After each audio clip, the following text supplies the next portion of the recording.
বিদায়ী সভায়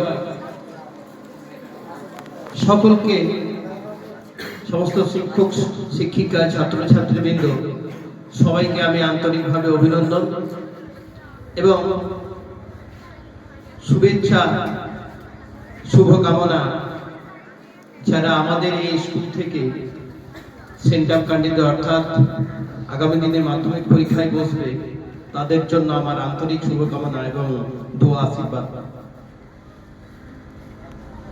আমরা এতক্ষণ থেকে শুনলাম সবার মুখ থেকে একই কথা, স্কুল হচ্ছে পড়াশোনার জন্য শুধু নয়, এখানে সবাই একটা ডিসিপ্লিন হবে। একইভাবে বাড়িতে যেভাবে থাকো বাড়িরও একটা ডিসিপ্লিন থাকে, অভ্যাসটা বাড়ি থেকে হয়, তারপরে সেটা স্কুল থেকে। এই দুটো মিলিয়ে আমাদের জীবনটা যে তৈরি হবে সেটা হবে ডিসিপ্লিন লাইফ। এই ডিসিপ্লিনটাই চলে আসে প্রত্যেকটা মুহূর্তের একটাকে ইউটিলাইজ করতে। সব থেকে বড় কথা, যে যেমন ভাবে সময়কে ইউটিলাইজ করবে তার প্রতিফলটা কিন্তু সেইভাবেই পাবে। শুধু আমরা নিজের ভাগ্যের দোহাই, নিজের কর্মফলের কথা চিন্তা না করি, হয়তো এটা হলো না, এটা হবে না। একটাই সোজা কথা, তুমি যদি সময়ের মূল্য দাও, সময় কিন্তু তোমারও মূল্য দেবে।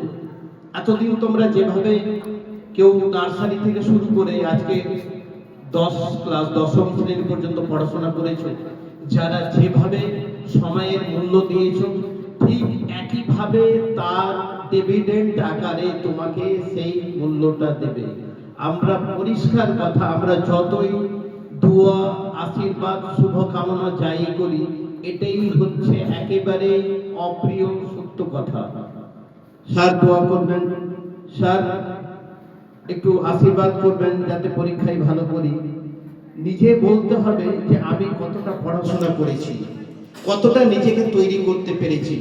কারণ হচ্ছে তুমি যতই ভালো করো, যতই ভালো পড়ো, যত মেধাবী ছাত্র হও না কেন, 1% থাকে। কেউ যদি মনে করে যে আমি ভালো ছাত্র, আমি 99, আমি 100% নাম্বার পাবো, কোনো মতেই পাবে 88, 98 পাবে, 99 পাবে, যদি কেউ কলম চালাতে নাও পারে। এই 1%টা থাকছে।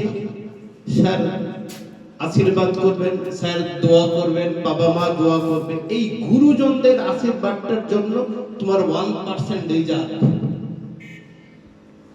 এটা কোনো সময়ই করবে না। সে তখনই ভালো পারবে, শুভকামনা তার কাছ থেকে থাকবে, আন্তরিক আশীর্বাদ তার কাছ থেকেই যাবে, যে ডিসিপ্লিনের মধ্যে চলাফেরা করেছে। এটার জন্য কারো কাছে